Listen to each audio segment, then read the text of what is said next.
വക്രദൃഷ്ടി തുടരുന്നു. യുവരാജ് സിംഗിനെ 1983 ലോകകപ്പ് ക്രിക്കറ്റ് ടീമിൽ ഉൾപ്പെടുത്തിയ CPMന്റെ ഇരിങ്ങാലക്കുട MLA പ്രൊഫസർ KU അരുണന് ഇത്തവണ പറ്റിയത് വല്ലാത്ത അബദ്ധം.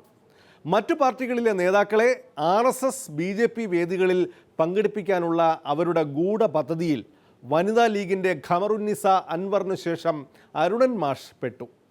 RSSന്റെ പുസ്തക വിതരണ പരിപാടി ഉദ്ഘാടനം ചെയ്തത് CPM MLA. അമ്പലത്തിലെ പരിപാടിയിൽ പങ്കെടുക്കാനാണ് വിളിച്ചതത്രേ. എത്തിപ്പെട്ടത് വഴിതെറ്റി RSS വേദിയിൽ. പണ്ട് കൊല്ലം മേയർ പത്മലോചനെതിരെ നടപടിയെടുത്തതുപോലെ KU അരുണനെതിരെ പാർട്ടി നടപടി എടുക്കുമോ എന്ന് ഇനി അറിയാനുള്ളൂ. RSSന്റെ പരിപാടിയിൽ ഞാൻ പങ്കെടുത്തിട്ടില്ല.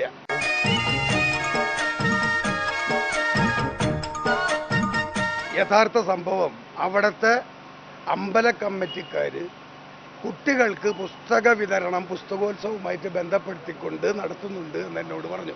ഈ തഹസിൽദാരുടെ വീട് ഏതാണെന്ന് കൃത്യസമയത്ത് വരണമെന്നും പറഞ്ഞു.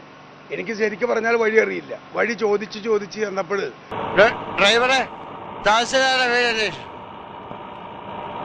ചോദിച്ചു കൃത്യമായിട്ട് കാറ് ഈ സ്റ്റേജിന്റെ അവിടേക്ക് അങ്ങ് എടുത്തു. ഈ വീട് കണ്ടിട്ട് ഒരു തഹസിൽദാരുടെ വീട് പോകുന്നില്ലേ? അപ്പൊ അവിടെ കൊണ്ടുവന്ന് നിർത്തി വാതില് തുറക്കുമ്പോൾ തന്നെ ഡോറ് തുറക്കുമ്പോൾ തന്നെ ഞാൻ പറഞ്ഞു, വേഗമൊക്കെ കത്തിച്ച് തിരിയൊക്കെ കത്തിക്കാൻ പിടിച്ചോ, എനിക്ക് കത്തിച്ചിട്ട് വേഗം പോകണം എന്ന് പറഞ്ഞു. അവിടെ ചെന്ന് വേഗം ഈ സാധനം കത്തിച്ചു. അത് നോക്കിയപ്പോഴാണ് ചോട്ടിൽ ചവിട്ടിമേലുണ്ട് RSS എന്ന് എഴുതിയിരിക്കുന്നത്. രാമകൃഷ്ണ എന്നെ വിളിച്ചത് അമ്പലം കമ്മിറ്റിക്കാരാണ്.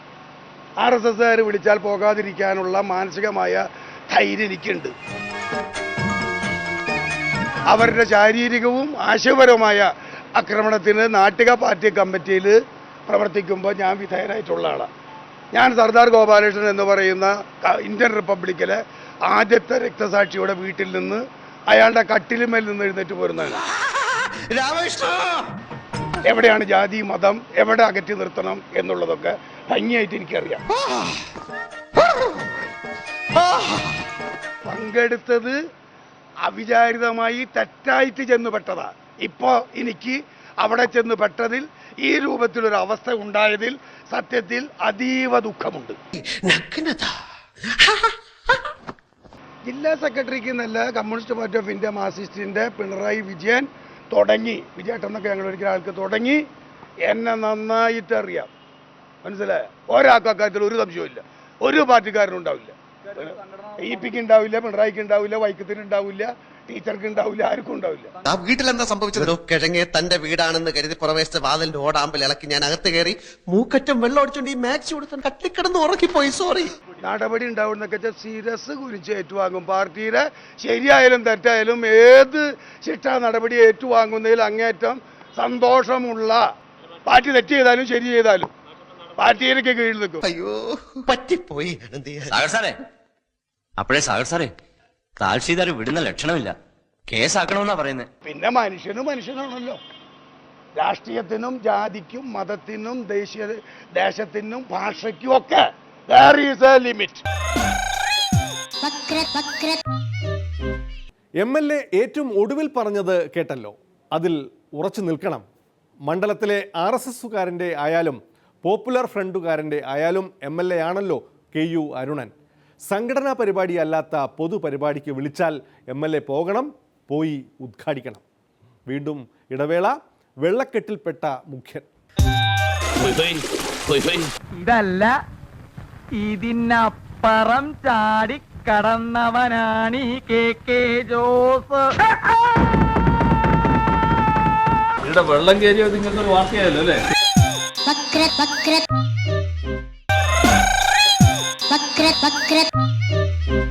വീണ്ടും വക്രദൃഷ്ടിയിലേക്ക്. കുടിക്കാനും വൈദ്യുതി ഉണ്ടാക്കാനും വെള്ളമില്ലാത്തതായിരുന്നു ഇതുവരെ നമ്മുടെ പ്രശ്നം. മഴ വന്നതോടെ വെള്ളക്കെട്ടായി പ്രശ്നം. മഴ പെയ്ത് കൊച്ചി നഗരം വെള്ളത്തിൽ മുങ്ങിയപ്പോൾ ഗസ്റ്റ് ഹൗസിലും വെള്ളം കയറി. ഗസ്റ്റ് ഹൗസിലുണ്ടായിരുന്ന മുഖ്യമന്ത്രി പിണറായിയും വെള്ളക്കെട്ടിൽ പെട്ടു.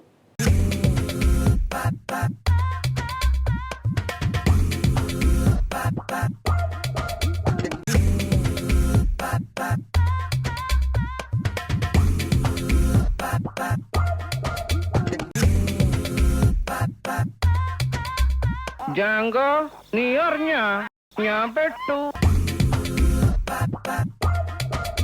ഇവനെ വലതുകാല് വെച്ച് വന്ന് കേറിയത് ടൈറ്റാനിക്കിലായിരുന്നു.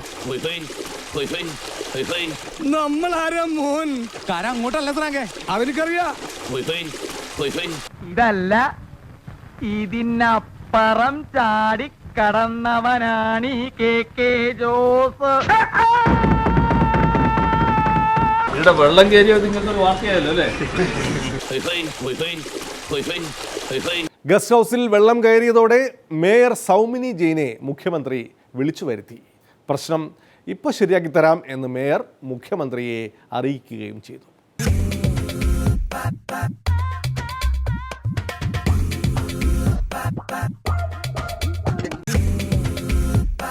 വെള്ളക്കെട്ട് വളരെയധികം നമുക്ക് കൺട്രോളബിൾ അല്ലാത്ത രീതിയിൽ വരുന്നു. അപ്പോൾ അതിനൊരു ശാശ്വത പരിഹാരം ഉണ്ടാക്കണം, അതിനെക്കുറിച്ച് ആലോചിക്കണം എന്ന് പറഞ്ഞു. ഈ പ്രശ്നം അപ്പം തന്നെ പരിഹരിച്ചായിരുന്നു. ഇവിടെ ആളെ വിട്ട് നോക്കി. ഇവിടുന്ന് അത് 1 മണിക്കൂറോളം നിന്നിട്ട് താഴ്ന്നു പോകും. കാരണം ഏറ്റത്തിൻ്റെ സിവിയറിറ്റി കുറയുമ്പോൾ അത് ഇതിലേക്ക് കായലിലേക്ക് ഒഴുകിപ്പോകും. എനിക്ക് ഇനി മതിയായിട്ടില്ലല്ലേ ഇവളൊരുത്ത ഇതൊക്കെ വരുത്തി വെച്ചത്. നോക്ക് നോക്ക് മൂത്തോക്ക് നോക്ക്, ചിരിക്കണു.